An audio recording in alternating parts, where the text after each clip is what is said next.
Welcome student, आपका स्वागत है हमारे यूट्यूब चैनल पे।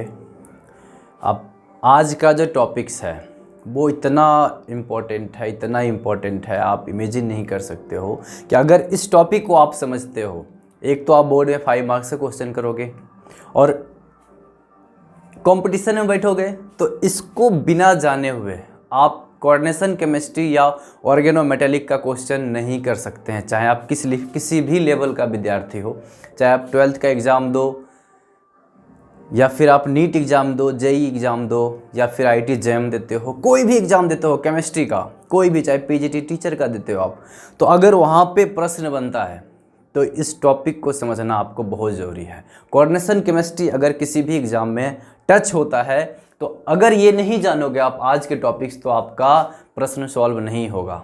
इतना इम्पॉर्टेंट है, आप एक बार पढ़ो, फिर आप जैसे हायर लेवल पे पढ़ोगे आपको आइडिया लग जाएगा, इतना इम्पॉर्टेंट है। तो वो टॉपिक्स एक बार आप सोचो क्या होता होगा, वैसा क्या है कोऑर्डिनेशन केमिस्ट्री में जो आपको मैं इतना फोकस कर रहा हूँ, वो है लिगेंड।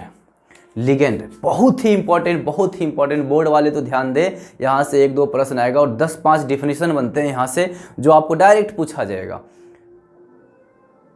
लिगेंड, मैं क्या बोल रहा हूँ, लिगेंड बहुत ही इंपॉर्टेंट। और आप दूसरा एग्जाम देते हो ना कंपटीशन के, उसमें भी आएगा, क्योंकि इसके बिना जाने हुए आपका कोई भी काम नहीं होगा। तो मैं शुरू करता हूँ लिगेंड। पहले देखो,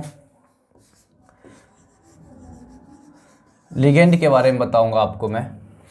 सबसे पहले देखो, लिगेंड होने के लिए किसी भी, चाहे एटम हो या ग्रुप ऑफ एटम हो, उसको आप लिगेंड कब बोलोगे, उसके पास क्या ऐसा कंडीशन होना चाहिए, क्या खास चीज़ें होनी चाहिए, पहले इस प्रश्न को समझो। आप किसी को भी आप लिगेंड नहीं बोल सकते हो, इसमें कुछ कंडीशन होती है और उसी के बाद आप क्या बोलते हो उसे, लिगेंड। तो वो कंडीशन क्या है उसको समझो। देखो, लिगेंड जिसको भी आप बोलोगे उसके पास लोन पेयर होना चाहिए। क्या होना चाहिए, लोन पेयर मीन्स 2 इलेक्ट्रॉन होना चाहिए। लोन पेयर बोले तो 2 इलेक्ट्रॉन, जिसे आप इस प्रकार से लिखते हो। दूसरा, अगर उसके पास लोन पेयर नहीं है तो और क्या हो, तो इसके पास नेगेटिव चार्ज होना चाहिए। क्या होना चाहिए, नेगेटिव चार्ज। बातें समझो, लिगेंड आप तभी बोल पाओगे जब उसके पास क्या हो, लोन पेयर हो या नेगेटिव चार्ज। अब प्रश्न बनता है यहाँ पे, क्या सभी लिगेंड में आपको लोन पेयर और ये नेगेटिव चार्ज दिख जाएगा? तो यहाँ पे आप आके कंफ्यूज कर जाओगे, कार्बोनिल में आप कंफ्यूज कर जाओगे, CO। ये चीज़ें आपको समझ में बहुत अच्छे से आ जाएगी, मुझे पता है। जब आप ऑर्गेनोमेटेलिक्स पढ़ोगे वहाँ पे आप मेटल और कार्बोनिल के बीच में बॉन्डिंग कॉन्सेप्ट पढ़ोगे और खूब अच्छे से आपको समझ में आ जाएगी। मैं ज़्यादा डीप नहीं जाऊँगा। इसमें भी देखो क्या है, लिगेंड है तो इसके पास 2 इलेक्ट्रॉन होना चाहिए और नेगेटिव चार्ज होना चाहिए। दोनों में से कोई होगा वो लिगेंड की तरह बिहेव करेगा। फिर कई सिस्टम ऐसे भी हैं जिसपे दोनों कंडीशन रहता है, तो वो भी लिगेंड है। तो ये सब बातें मैं धीरे धीरे करके आगे बढ़ते जाऊंगा और आपको एक्सप्लेन करते जाऊंगा कि ऐसा कौन कौन सा सिस्टम है जिसमें दोनों है, तो उसको क्या बोलते हैं, क्या खास प्रकार का नाम होता है इस प्रकार के लिगेंड के, वो सारे डिस्कशन हम लोग आगे करते जाएंगे। अभी तो आप इतना एक लाइन याद रखो मेरा, लिगेंड होने के लिए एक शर्त होती है सर, या तो उसके पास 2 इलेक्ट्रॉन हो या फिर उस पर नेगेटिव चार्ज हो, या फिर उस पर क्या हो, नेगेटिव चार्ज। क्या हो स्टूडेंट, नेगेटिव चार्ज। अगर ये है तभी वो क्या है, लिगेंड। कई ऐसे लिगेंड है जो आपको दिखेगा नहीं, इस पर नेगेटिव चार्ज है या नहीं है, लोन पेयर है या नहीं है, लेकिन फिर भी वो क्या है, लिगेंड है। ये सब धीरे धीरे आपको पढ़ते पढ़ते समझ में आ जाएगी जैसे आप जाते हो। तो पहले, सबसे पहले लिगेंड के लिए जो इंपॉर्टेंट कंडीशन है कि there must be lone pair या negative charge on that atoms. उसके पास ये होना चाहिए, ग्रुप ऑफ एटम्स हो, तभी आप उसको क्या बोलते हो, लिगेंड बोलते हो। नेक्स्ट कॉन्सेप्ट आता है, जो आप मेटल पढ़ते हो, यहाँ पे जो भी आप मेटल लेते हो, धातु लेते हो, उसके पास क्या होना चाहिए ताकि वो कोऑर्डिनेशन कॉम्प्लेक्स बना सके। उसके पास क्या होना चाहिए, इस बात को समझो, बहुत इंपॉर्टेंट है। उसके पास क्या होना चाहिए कि वो कोऑर्डिनेशन कॉम्प्लेक्स बना सके। इसके पास ऐसा क्या होना चाहिए कि वो क्या करे, कोऑर्डिनेशन कॉम्प्लेक्स बना ले। तो सबसे बेहतरीन बात यह है, देखो ये लिगेंड है और लिगेंड और मेटल दोनों मिलके कोऑर्डिनेशन कॉम्प्लेक्स बनाएंगे। यह दोनों मिलेंगे और बनाएंगे कोऑर्डिनेशन कॉम्प्लेक्स।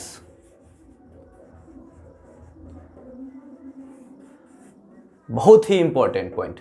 यह दोनों मिलके बनाएंगे कोऑर्डिनेशन कॉम्प्लेक्स। और यहाँ पे लिगेंड बोल रहा है कि भाई देख, मुझे देख एक बार, मेरे पास 2 इलेक्ट्रॉन है, 2 इलेक्ट्रॉन है, चाहे वो लोन पेयर के रूप में हो या निगेटिव के रूप में हो, मेरे पास 2 इलेक्ट्रॉन है। तो बोलेगा मेरे साथ बॉन्डिंग होने के लिए तुम्हारे पास एक कंडीशन होनी चाहिए, तभी हो सकता है। और वो कंडीशन क्या है कि मेटल के पास खाली ऑर्बिटल होना चाहिए। क्या होना चाहिए? खाली ऑर्बिटल्स, खाली ऑर्बिटल, खाली कक्षक, वैकेंट ऑर्बिटल्स। बात समझ में आ रही है? Vacant orbitals. तो अगर मेटल के पास d ऑर्बिटल है तब भी चलेगा, मेटल के पास s ऑर्बिटल है जो स्फेरिकल बनाते हैं तब भी चलेगा, और मेटल के पास अगर p ऑर्बिटल है जिसको आप सिंगल डंबल से बनाते हो तब भी चलेगा, कोई बात नहीं। उसके पास बस क्या होना चाहिए? 2 इलेक्ट्रॉन को एक्सेप्ट करने का घर होना चाहिए, ये घर। और आपको अगर मैं बोलूं, बहुत सारे स्टूडेंट अगर ये पूछ लिया जाता है कि ऑर्बिटल का डिफिनीशन बताओ क्या होता है, ऑर्बिटल का डिफिनीशन बताओ क्या होता है, तो आधे से आधे जनता इसी में फंस जाता है कि डिफिनीशन क्या बोलेंगे।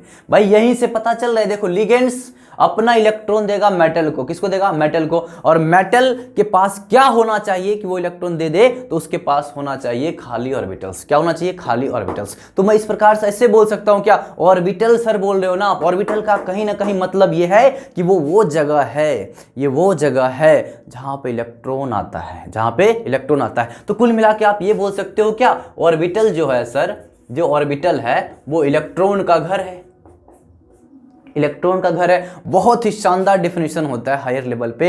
ऐसे बोला जाता है कि the probability of finding electron, जहां पे इलेक्ट्रॉन को पाए जाने की प्रोबेबिलिटी ज़्यादा होती है, उसी को क्या बोलते हैं हम लोग? ऑर्बिटल्स बोलते हैं। तो ये ऑर्बिटल्स खाली हो बस, और लिगेंड अपना इलेक्ट्रॉन इसमें दे दे, तो यह बन जाता है मेटल और लिगेंड के बीच में कॉम्प्लेक्स। तो ये उसकी बेसिक कंडीशन है जो आपको याद रखना होगा। मेटल के पास खाली ऑर्बिटल होना चाहिए और लिगेंड के पास ये होना चाहिए। अब हम लोग आगे खींचते हैं इसको। देखो, जब मेटल और लिगेंड के बीच में बंधन बन जाएगा तब आपको क्या सोचना होगा, क्या जो ये लिगेंड होगा सर, यहाँ पे यह कितने प्रकार के होगा? ये प्रश्न बोर्ड वाले खूब पूछता है, बहुत पूछता है कि लिगेंड कितने प्रकार का होता है। तो आपको क्या यहीं से धीरे धीरे चीजें समझता है। पहली बात देखो, आप देख के ही बोल सकते हो कि यहाँ पे जैसे मैं कुछ मॉलिक्यूल्स लिख रहा हूँ आपके सामने, NH3, आप लोग को बहुत ही अच्छे से पता होगा NH3 पे एक लोन पेयर होता है। तो देखो ये निगेटिव चार्ज है या सिर्फ लोन पेयर है, इस चीज को समझो। यह लोन पेयर है, इसके पास ये निगेटिव चार्ज नहीं है, तो यह क्या है? एक उदासीन है, न्यूट्रल है। यह क्या है? न्यूट्रल है। क्योंकि इसके पास 2 इलेक्ट्रॉन है, कहने का मतलब एक लोन पेयर है, तो ये एक लिगेंड की तरह कार्य कर सकता है। क्योंकि इसके पास क्या है? एक लोन पेयर है, तो यह एज ए लिगेंड वर्क कर सकता है, एज ए लिगेंड काम कर सकता है। नेक्स्ट मैं एक और उदाहरण देता हूं आपको, एग्जांपल देता हूं। देखो H2O, वाटर मॉलिक्यूल्स, जिसको नाम मैं बताऊंगा लिगेंड्स में इसका नाम क्या होता है वो बाद की बातें होती है। वाटर मॉलिक्यूल्स, मैं आपसे पूछता हूं क्या इसके पास लोन पेयर है? तो आप बोलो क्या होगा? सोचो, क्या इसके पास है? दिख रहा है लोन पेयर है, इसका मतलब ये भी एज ए लिगेंड वर्क कर सकता है, यह भी एज ए लिगेंड काम कर सकता है, और यह भी क्या होगा? न्यूट्रल होगा, क्योंकि इस पे कोई आवेश नहीं है, कोई चार्ज नहीं है। तो सर यह भी जो लिगेंड है, वाटर भी जो है सर, वह भी क्या है? न्यूट्रल है। वह भी क्या है? न्यूट्रल है। फिर मैं दूसरा प्रश्न आप बोलता हूँ, कार्बोनिल, क्या आपको इसमें कोई आपको निगेटिव चार्ज दिख रहा है? नहीं दिख रहा है। तो ये सब चीजें क्या NO में आपको दिख रहा है कोई? अब मैं आपको क्यों नहीं ये बता रहा हूं, क्योंकि इसका जब आपको अलग से मेटल कार्बोनिल का मैं जब बॉन्डिंग समझाऊंगा तो उस दिन मैं आपको बताऊंगा इसमें किस प्रकार का बॉन्डिंग होता है। यह भी कैसे होते हैं? न्यूट्रल लिगेंड्स होते हैं। क्या होते हैं? न्यूट्रल। जैसे ये इसको हुआ वाटर का, इसको बोलते हैं हम लोग कार्बोनिल। इसका नाम भी बहुत इंपॉर्टेंट है, और मैं बताऊंगा एक अलग से टॉपिक्स ऑर्गेनोमेटालिक्स यहीं से शुरू हो जाता है, मेटल कार्बोनिल। इतना शानदार कॉन्सेप्ट है, इतना शानदार कॉन्सेप्ट है ना, आप इमेजिन भी नहीं कर सकते हो। वो आपको कम से कम 3 महीने 4 महीने तक लेके जा सकता है। मेटल कार्बोनिल्स, मेटल नाइट्रोसिल, बहुत ही शानदार टॉपिक्स। लेकिन यहाँ तो आप इतना समझो और इससे आपका JEE तक का प्रश्न हो जाएगा। ये प्रश्न है, इसको बोलते हैं नाइट्रोसिल। ये सब जो है, सब देखो एक ही कैटेगरी का है। यह सब के सब क्या है? न्यूट्रल्स हैं। सब के सब क्या है? न्यूट्रल्स हैं। अब नेक्स्ट पॉइंट पे आता हूं मैं। नेक्स्ट पॉइंट समझो आप, अगर यहां पे मैं Cl- लिखता हूं, F- लिखता हूं, Br- लिखता हूं, और सारे आयोडीन माइनस लिख दो, आयोडाइड जिसको बोलते हो, आयोडाइड आयन, तो आप देखो क्या इसके पास लिगेंड वाली कंडीशन है? देखो आराम से देखो यार, इसको देखो तुम, क्या Cl है? दिखा, हमें तो दिख रहा है। अब इस पे कैसा आवेश कैसा है ये बोलो, आवेश कैसा है? माइनस है। सर इसका मतलब ये भी लिगेंड की तरह कार्य कर सकता है, कर सकता है, बताओ। तो कर सकता है सर, ये भी लिगेंड है, यह भी है, यह भी, यह भी है। बहुत अच्छा। अब कुछ और लिगेंड की बात करते हैं। देखो ये अपने पास सल्फाइड आयन है, सल्फेट आयन है। क्या यह लिगेंड की तरह कार्य करेगा? बिल्कुल करेगा, क्योंकि इस पे -2 चार्ज है। माइनस है सर, माइनस है तो लिगेंड की तरह काम करेगा। ये सल्फाइड आयन हो गया SO3 - 2, क्या ये काम करेगा? बिल्कुल करेगा, क्योंकि इसके पास भी निगेटिव है। तो कुल मिला के मैं लिस्ट तो बहुत बड़ा लिख सकता हूं, लेकिन आप एक चीज समझो, आपको बस एक ही लाइन याद रखना है, अगर लिगेंड होगा तभी होगा लिगेंड जब उसके पास क्या हो, या तो न्यूट्रल हो और न्यूट्रल में उसके पास लोन पेयर हो, या फिर निगेटिव चार्ज हो। क्या हो? Negative charge. अब मैं अपने आपको बताता हूं, देखो CO3 - 2 लिखता हूं, कार्बोनेट आयन, ऑब्वियसली इसमें निगेटिव चार्ज है। फिर मैं एक और लिखता हूं, देखो C2O4 - 2, जिसको आप लोग ऑक्जिलेट आयन बोलते हो। क्या यह है? ऑब्वियसली है, इसमें भी माइनस है। मतलब आप बिल्कुल बेसिक फंडामेंटल समझो, अगर है माइनस चार्ज है वो तो दिख रहा है लिगेंड है। फिर मैं नेक्स्ट पॉइंट पे आता हूं, मैं आपको एक नया लिगेंड्स के बारे में बताता हूं, निगेटिव में ही और क्या क्या संभव है। कार्बोनेट ले लिया, देखो फ्लोराइड ले लिया, सल्फेट ले लिया, ये ले लिया, ऑक्जिलेट ले लिया। और कोई आप सोचो, देखो आपके अनुसार क्या हो सकता है। मुझे ये सब दिख रहा है, ये सब क्या है? निगेटिव लिगेंड है। अब मैं एक यहाँ पे लेता हूँ जो बहुत ही कंफ्यूजिंग होता है, NH2-। देखो NH3 से एक हाइड्रोजन को हटाओ आप, NH3 से, NH3 है, यहाँ से एक हाइड्रोजन जैसे हटाओगे तो ये NH2 निगेटिव हो जाएगा।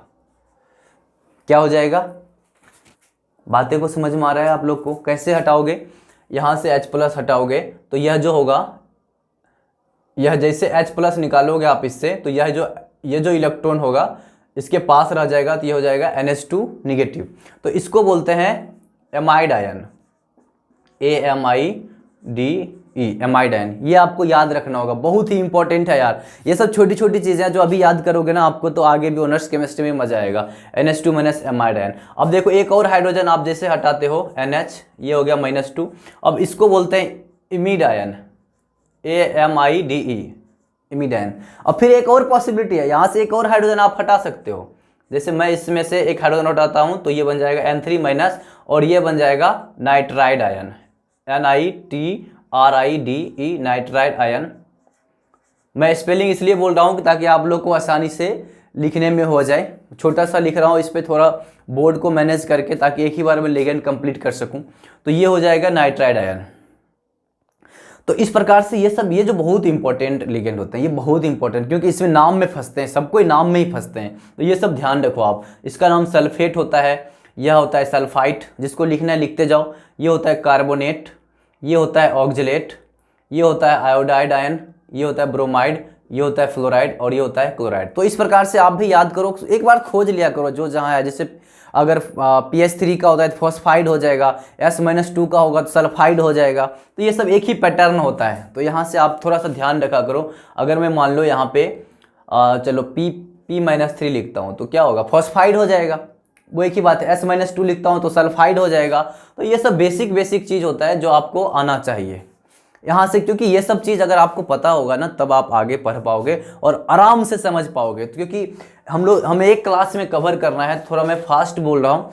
और आपको नोट्स में तो सब कुछ मिल जाएगा, बहुत जगह आपको कोई भी टेक्स्ट बुक उठाओगे, चाहे NCERT उठाओ, सब कुछ मिल जाएगा। फिर मैं इसके आगे आता हूँ और आपको बताता हूँ NO+। ये बहुत इंपॉर्टेंट चीज़ हो जाते हैं, थोड़ा सा ध्यान दें। NO2+, ये उन लिगेंड्स में से आते हैं जिनके बारे में बहुत कम लोग पढ़ाते हैं। NO+ भी होता है क्या? प्लस वाला भी लिगेंड हो सकता है क्या? ये बहुत ही थोड़ा सा कंफ्यूजिंग पॉइंट हो जाता है। क्या प्लस वाला हो सकता है क्या सर? प्लस वाला हो सकता है क्या सर? ये बहुत ही कंफ्यूजिंग हो जाता है। तो मैं आपको बताऊं कि प्लस वाला भी होता है। NO+ के लिए तो बहुत ही अच्छे से मैं कॉम्प्लेक्स देखा हूँ आयरन के साथ में, यहाँ पे मेंशन होता है इवन कि जो यहाँ पे NO है ये प्लस में कार्य कर रहा है, NO प्लस के रूप में एग्जिस्ट है। मैं बहुत ही अच्छा मैं देखा हूँ बहुत सारे बुक में, जैसे मैं आपको बताऊँ किस बुक में मैं देखा हूँ, अजय कुमार का आता है बुक ऑर्गेनोमेटेलिक्स का, उसमें लिखा हुआ है ये प्लस में भी होता है। तो ये सब चीज़ें आपको ध्यान देना होगा, NO2 प्लस में होता है। और एक और मैं बोलता हूँ जैसे बहुत ही इम्पोर्टेंट ये होता है जो हाइड्रोजीनियम आयन बोलते हैं इसको, क्योंकि हाइड्रोजन होता है NH2 और इस पे प्लस आ जाता है तो हाइड्रोजीनियम आयन होता है। ये सब बहुत ही इम्पोर्टेंट हो जाता है, बहुत ही इम्पोर्टेंट। और इसका जो नाम होता है, इसका नाम होता है नाइट्रोसोनियम, नाइट्रोसोनियम।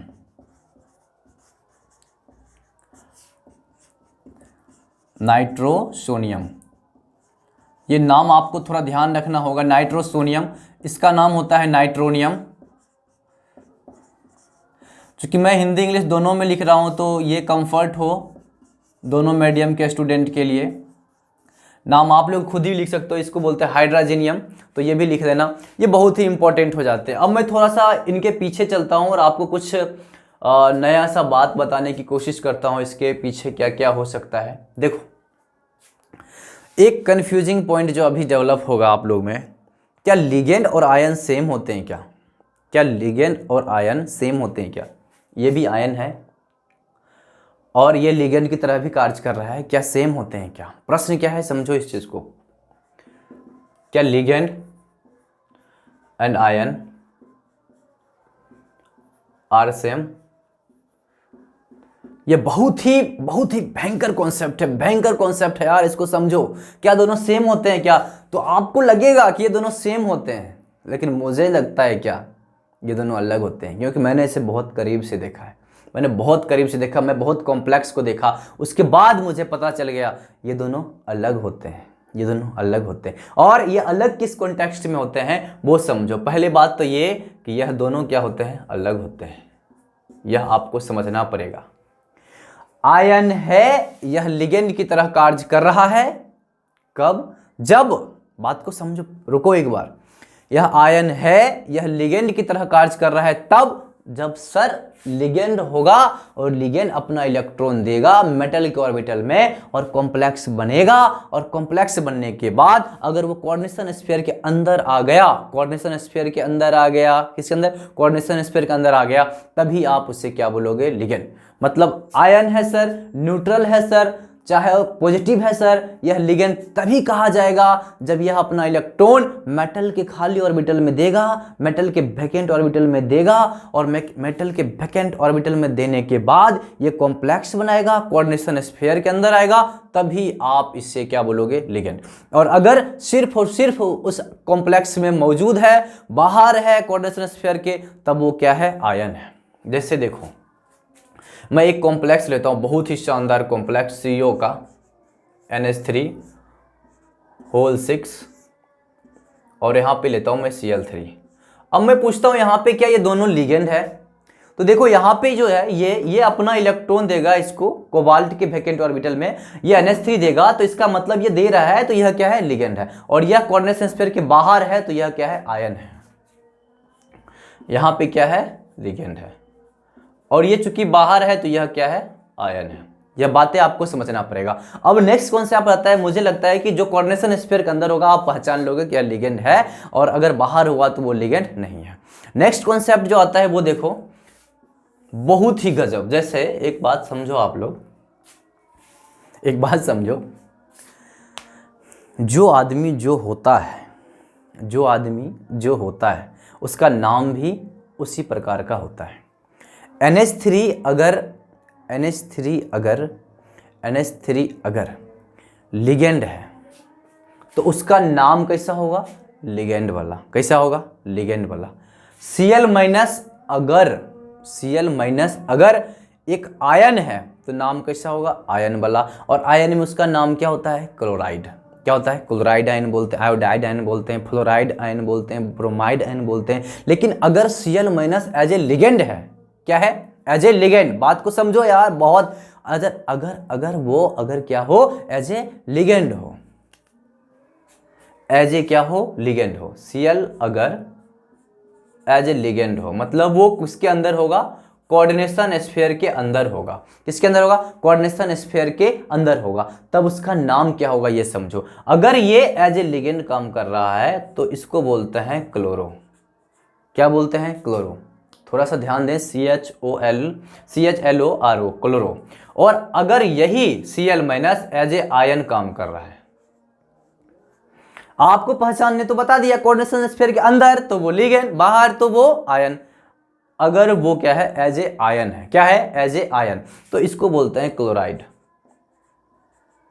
ये मैं कोई नया बात थोड़ी बता रहा हूं भाई, जो वो जैसा है वो ऐसा नाम होता है, जो आदमी जैसा होता है उसको ऐसा नाम रख देते हैं। आपका नाम जो भी होगा मान लो, तो आपका जो नाम है वो नाम है, नाम है वो नाम है, उसमें क्या कर सकते हैं भाई, आयन है तो आयन का नाम है, लिगेंड है तो लिगेंड का नाम है। वो चीज़ें आपको समझ में आ जाएगा कि लिगेंड है, आयन है। फिर ये चीज़ें जब आपको समझ में आ जाएगा, तब मैं कुछ लिगेंड के नाम लिखने का तरीका बताता हूं। देखो, अगर निगेटिवली लिगेंड है, लिगेंड जो है अगर निगेटिव चार्ज में है, निगेटिव ऋणात्मक लिगेंड है, तो उसका जो नाम का कॉन्सेप्ट होता है वो देखो, एक लाइन में लिख लेना आप लोग। जैसे यहाँ पे है देखो, फॉस्फाइड, सल्फाइड, क्लोराइड, ब्रोमाइड, ये सब जितने भी जिसके नाम के अंत में आइड है ना, IDE, इसको क्या करते हो ना, जैसे क्लोराइड है तो क्लोराइड का जो आइड है, क्लोराइड का जो आइड है उसको हटा देते हैं। तो अगर वो आयन रहता है तो उसका नाम होता है क्लोराइड, लेकिन जब वो जिस दिन लिगेंड हो जाता है तो इसके नाम के अंत में जैसे आइड है ना, उसको हटाओगे और उसके साथ में O लगाओगे, तो इसका नाम जो हो जाएगा वह हो जाएगा क्लोरो।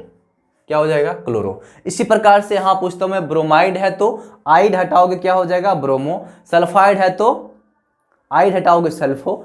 फॉस्फाइड है तो उसको फॉस्फाइड को आइड हटा के लिखोगे। तो जैसे आयोडाइड है तो आयोडो। और फिर देखो यहाँ से कॉन्सेप्ट अलग से दिखेगा आपको, जैसे इसमें देखो एमाइड है तो एमिडो, O लगा दोगे, यहाँ पे एमिडो हो जाएगा, यहाँ पे इमिडो हो जाएगा, यहाँ पे नाइट्राइडो हो जाएगा। तो इस प्रकार से अंत में आप क्या करोगे, इसमें ध्यान रखना है आपको, ऐसे आइड हटाओगे तो एमओ हो जाएगा, नहीं, ये क्या हो जाएगा, एमिडो। क्या हो जाएगा, एमिडो। इसमें क्या होगा, इमिडो। यहाँ पे भी हो जाएगा ये फॉस्फिडो, सल्फाइडो। समझ में आ रहा है आपको, जैसे आप हटा दोगे सल्फो हो जाएगा, नहीं, तो सल्फाइडो, फॉस्फाइडो। क्लोराइड है तो इसका आइड हटाएंगे।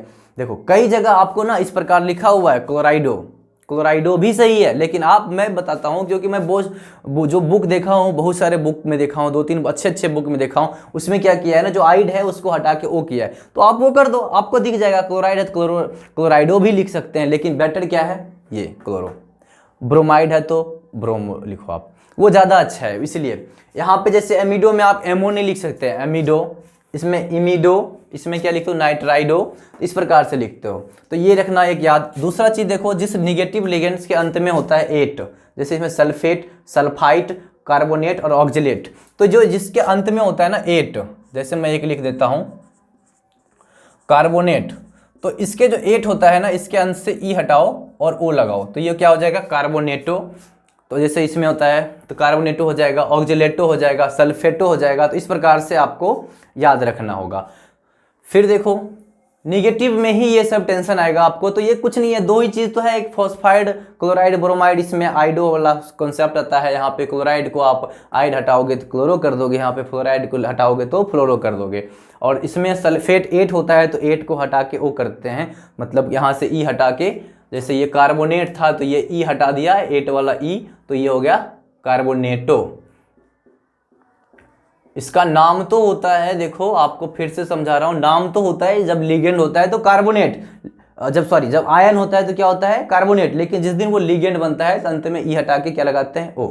ये सब छोटी छोटी चीजें, जिस दिन आप लिगेंड और आयन को पहचान लोगे, नाम खुद ही लिख लोगे।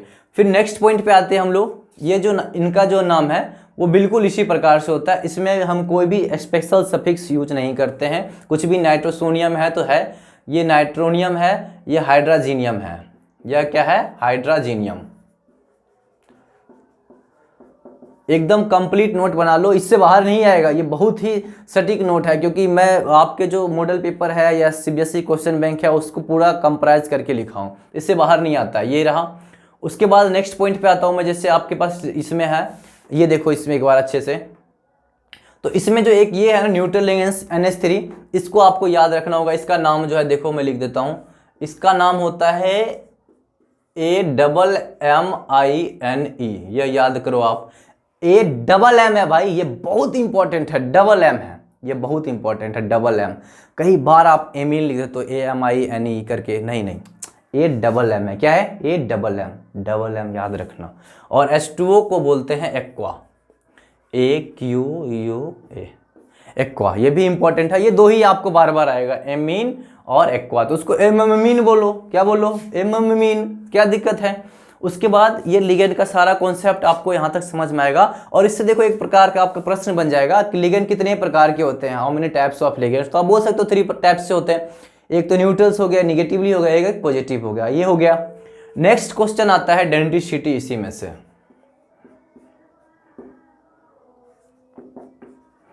लिगेंड का डेंटिसिटी। लिगेंड का डेंटिसिटी का मतलब देखो, डेंटिसिटी मैं तो अपनी भाषा में समझाऊं दांत।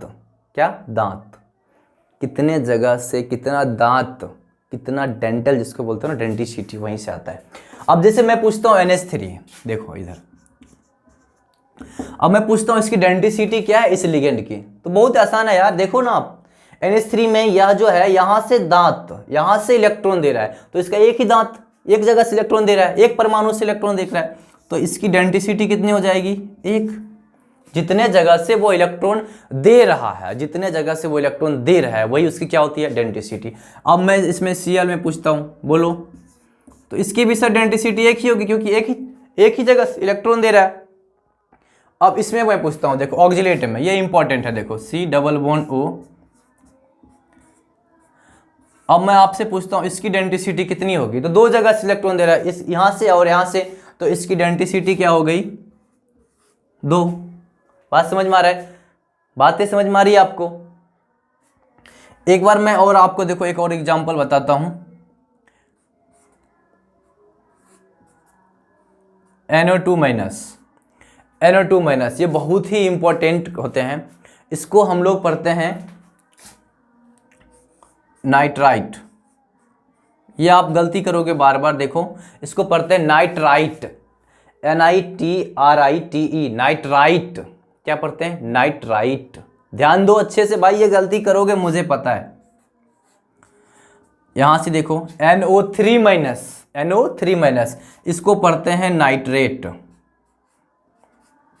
नाइट्रेट। खूब गलती होता है बच्चे से, NO2 दिखे तब भी -1, NO3 दिखे तब भी -1, लेकिन नाम अलग है, बस ये है नाइट्राइट और ये है नाइट्रेट, ये याद रखना होगा। जब ये एज ए आयन है तो इसका नाम ये है, जिस दिन ये लिगेंड की तरह नाम हो, इनका लिगेंड की तरह व्यवहार करते हो, तो NO2 बहुत ही शानदार और बहुत ही इंपॉर्टेंट हो जाते हैं। थोड़ा सा मैं अच्छे से समझाता हूँ NO2 को, देखो बहुत इंपॉर्टेंट है भाई। इससे ना, इसको देखता हूँ ना, मुझे लिंकेज आइसोमर याद आता है, लेकिन मैं अभी उतने नहीं आपको बता रहा, लिंकेज आइसोमर का कॉन्सेप्ट अलग आएगा।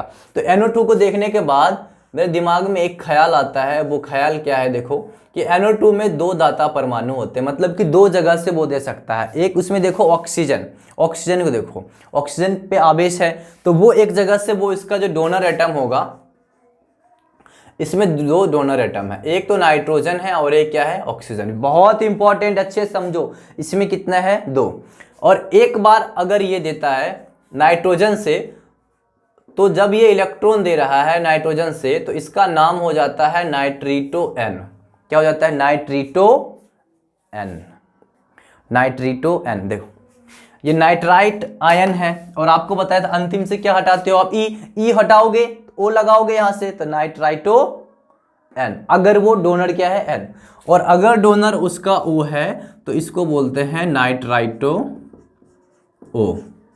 तो इस प्रकार से एक नया कॉन्सेप्ट यहां से डेवलप हो रहा है। देखो डेंटिसिटी मतलब जितने जगह से दे रहा है वही उसकी डेंटिसिटी हो गई, जितने जगह से वो दे रहा है वही क्या हो गई? उसकी डेंटिसिटी। इसमें हो गया ये बाइडेंटेट और ये हो गया मोनोडेंटेट, क्योंकि ये एक ही जगह से दे रहा है तो मोनोडेंटेट, ये 2 जगह से दे रहा है तो बाइडेंटेट। अब इसमें मैं पूछता हूं, तो यह जो खास प्रकार के लिगेंड है, इसके पास पावर है 2 जगह से देने का। अच्छे से देखो, इसके पास पावर है 2 जगह से, नाइट्रोजन से भी और ऑक्सीजन से भी, नाइट्रोजन से भी और ऑक्सीजन से भी। तो अगर ये नाइट्रोजन से दे रहा है तो इसको नाइट्रीटो N बोलते हैं, और ऑक्सीजन से दे रहा है तो नाइट्रीटो O बोलते हैं। बातें समझ में आ रही है? इसके बाद देखो इस प्रकार के लिगेंड जिसके पास पावर हो, जिसके पास क्षमता हो दो जगह से इलेक्ट्रॉन को डोनेट करने का, दो जगह से, इस प्रकार के जो लिगेंड होते हैं इसको बोलते हैं एम्बीडेंटेट।